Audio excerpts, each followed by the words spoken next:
Hey, I'm Shay. And I'm Dave. How's everybody doing? Are they supposed to answer? Yeah, go ahead and answer. Write comments about how you're feeling. Exactly. Yeah, because that's a good lead-in to what I had wanted to talk about today, which is, Buddhahood. Here we are, Buddhists, and there are all these different kinds of outcomes for Buddhist practice that people have. And I'm not just talking quacks here. I'm talking, Buddhist scholars and the rest have several outcomes that they're aiming at with their Namu. I'm sorry, I like how you call certain people quacks in Buddhism. Well, they don't like it, but anyway, let's let the chips fall where they may. And really, this is important, and yet it's something that nobody wants to talk about. And I don't understand why people get are so reluctant. I think it's because some of the goals of Buddhist practice are based on, dare I say it, superstition, and others are not. So let me just start with what our goal, or Nichiren Daishonen's goal, is to have the life condition of a Buddha yourself. Okay, and those words mean blah, blah, blah, blah, to many people. They don't understand what's a Buddha life condition. Lots of people, Buddhists that have been practicing, say, what do you mean by Buddhahood? So yeah, it's a problem. Well, you want to jump into explaining a little bit about just simply what that means and what it takes, or do you want to list some of the others? Some of what others? Reasons people practice Buddhism. Actually, I'm already planning on watch the next video. I'm going to do a little bit of a description about... This is a trailer for it, right? Yeah. Actually, Buddhahood, again, I keep telling you, Nichiren Shoshu talks about it all the time.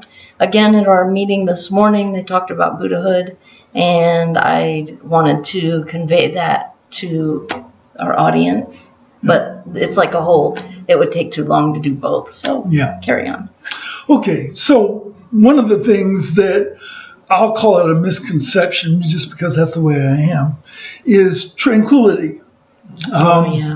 It's the goal of Buddhist practice for millions of people, and has been for a long time, hundreds, if not thousands of years. Have this idea that what we would call the world of tranquility, where you're, not, strongly attached to desires and the rest, and don't get angry. You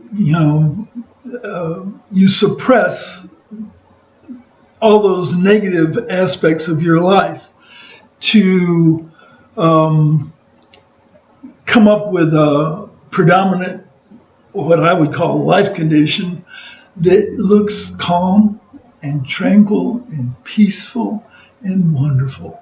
Yeah, and Nichiren actually makes a little quip about people like that, where in one of the Goshos he says something about they go around pretending to be models of compassion.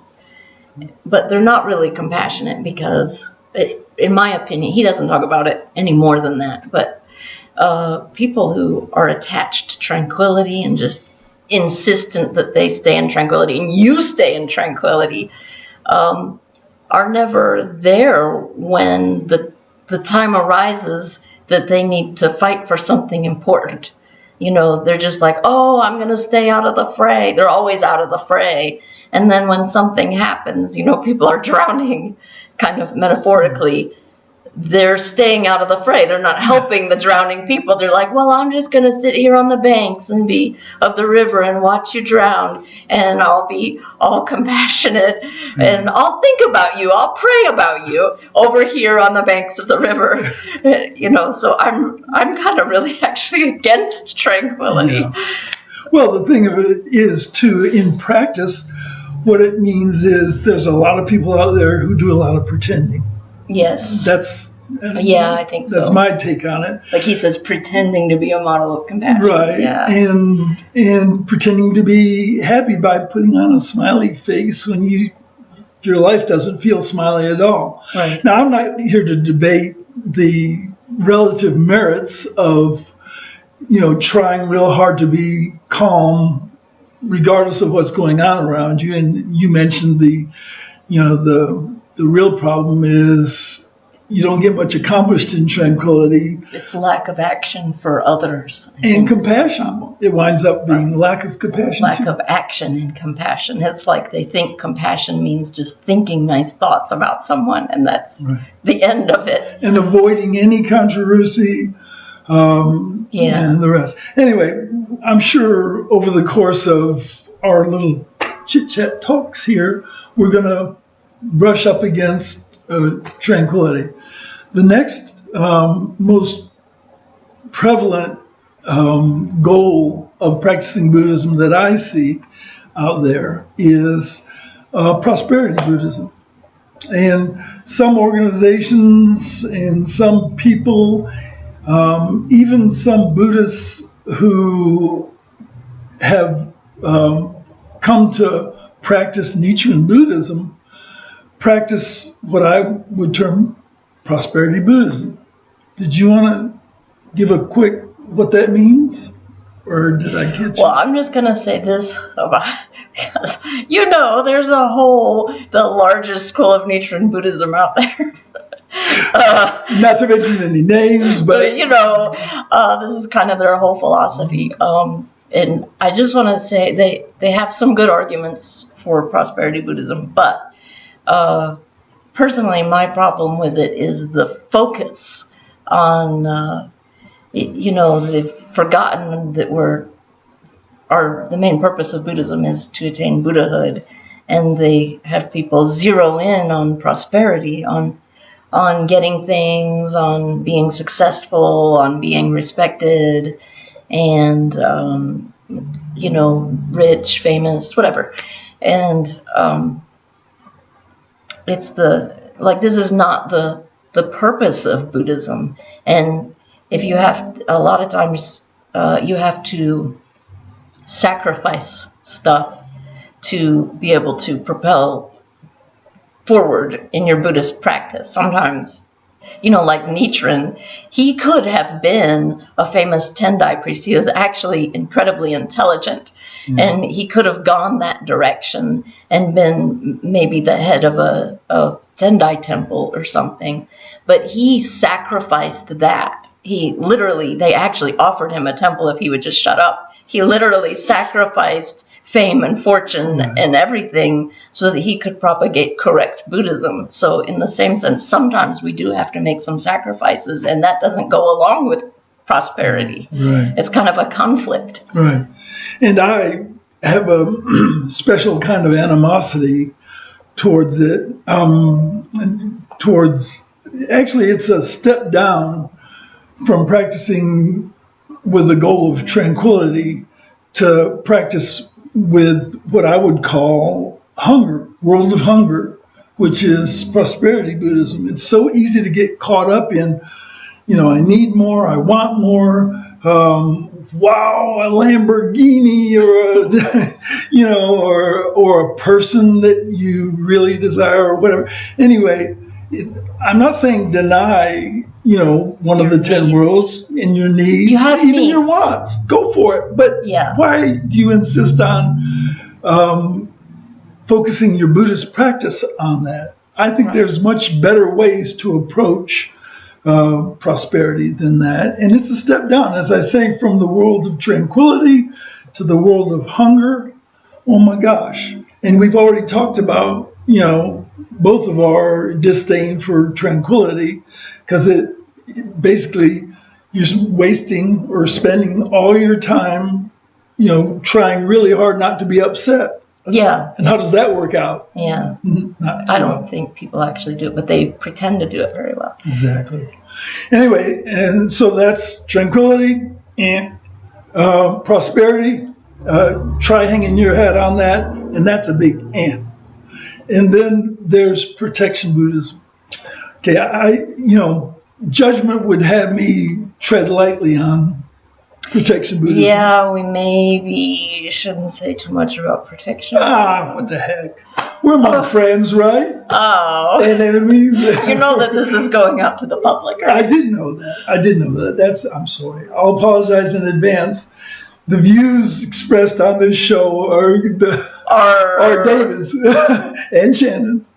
Anyway. And are very controversial. Yes, they are.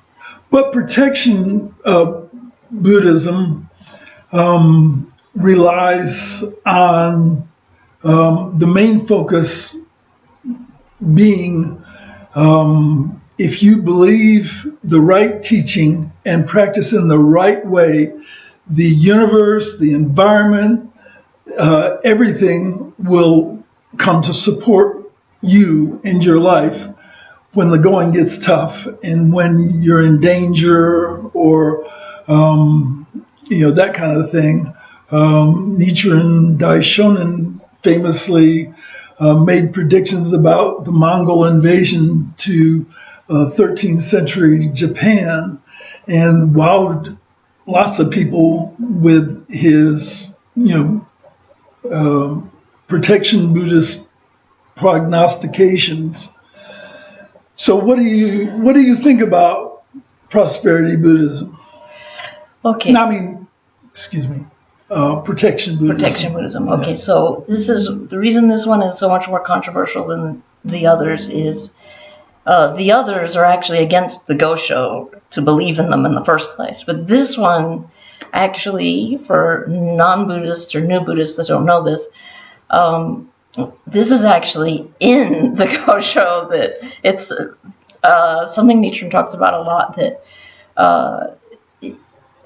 he doesn't believe, I don't think, that individuals are going to be protected by their practice of Buddhism. But he does believe very clearly that as a society, if we all practice Buddhism, the universe will be protect all those people. But then he also demands protection for himself as the votary of the Lotus Sutra. Yet he also, at the same time, tells all of his disciples, please be careful because you could be killed at any minute for your beliefs. And so he kind of vacillates on individual protection. He even thought, famously, the most famous thing that ever happened to Nichiren was the Tatsunokuchi Persecution, where he was about to be executed by the government and a meteor or some kind of object flew through the sky, lit up it was nighttime, and it lit up the whole sky, and he says it was bright as day out, and it freaked everyone out and saved his life because they were so freaked out by it, just at the moment he was about to be executed. Yeah. And so it's a big deal, but the thing is, just before he was about to be executed, he says he believed very much that he was about to die. He didn't know a giant orb or anything was going to protect him. He was just as shocked as everyone else.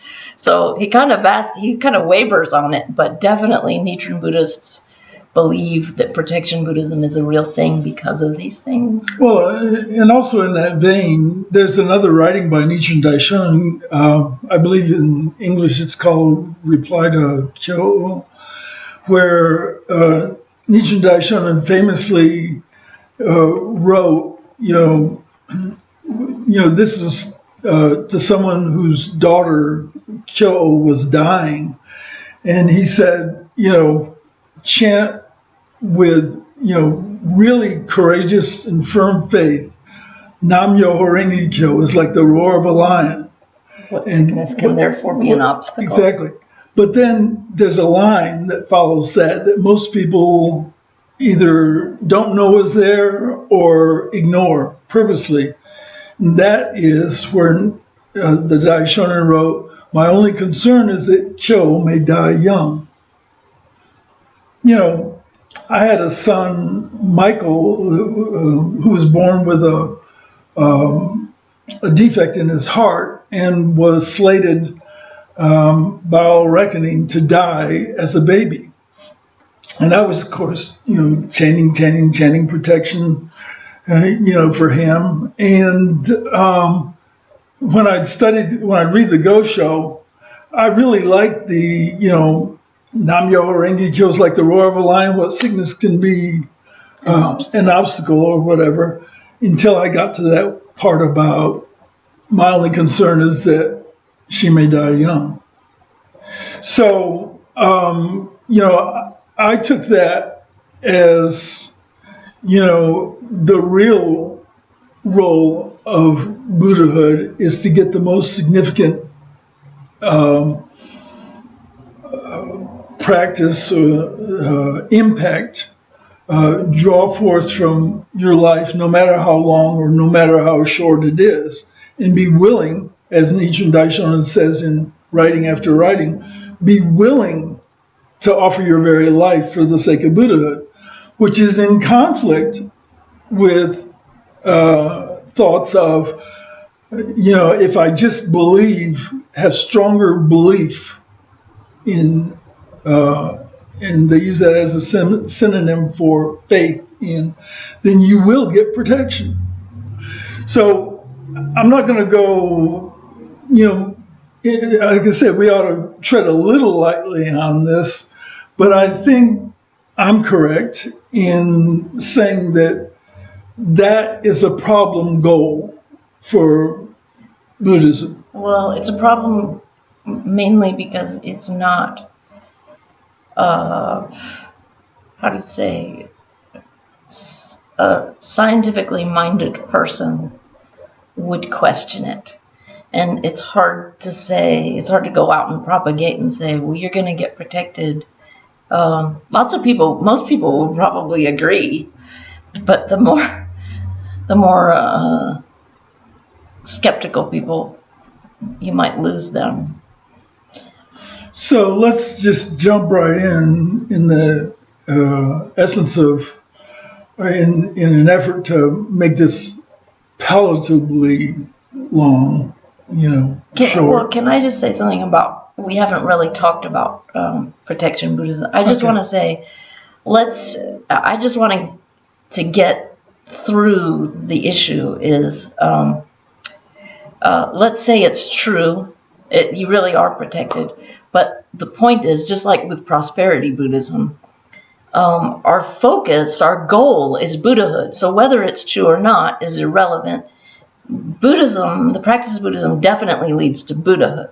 There might be debate about whether it leads to prosperity or protection, but we know it does this one thing. So, and it's also the point of, it's actually the main point of our practice is to become a Buddha. So say you're not getting protected or you're not getting prosperity, and you say, well, Buddhism doesn't work. That's not correct, because Buddhism isn't about those things. Buddhism is about you internally becoming happy inside and seeing your own Buddha nature be revealed. Wow. Well put. Well put. I agree. Absolutely. Oh, thank you. I bequeath thee with approval. Anyway, so what we believe is a correct focus for your Buddhist practice is developing the central life tendency of the life condition of Buddhahood, of the 10 worlds, Ichen and Sanzen, and that's why you hear us talk about life condition, and we're going to continue to talk about life condition throughout our videos that we have, because it's central to our practice, and it requires effort, and it's why we keep talking about the 10 worlds. Study the 10 worlds. And people get annoyed with us because they're so simplistic, you know? I mean, that's kind of a complaint. Everybody gets annoyed. Do people get annoyed? I think so. Yeah, people get annoyed with us about everything, so it's really hard to tell the difference. Exactly. So anyway, this, you know, I didn't intend for this to be a long tirade on, well then, what is Ichinen Sanzen Buddhism? Oh, what? What is world of Buddhahood in terms of you becoming a Buddha in this lifetime? Well, we'll talk about that now. Okay. A little bit. Okay. So anyway, don't practice Tranquility Buddhism. Don't practice Prosperity Buddhism. Don't practice Protection Buddhism. Do practice Ichinen Sanzen Buddhahood, Transcendent Life Condition Buddhahood. Oh, yeah. World of Buddhahood. And why I'm so concerned about it is, you know, I see the tendency, maybe you see it too, that people don't really often change in their practice of Buddhism what they initially started for. If they're really, you know, strongly into prosperity Buddhism, 30 years later, the odds are they're still going to be right there in prosperity Buddhism. They haven't, you know, developed any more at all from that time. And I think it's they're kind of pitfalls because they make the practice of Buddhism less provable. Yeah, that's the problem. And less understandable, less recognizable. Yeah. So anyway, that's my tirade for the day. All righty. Thank you for that.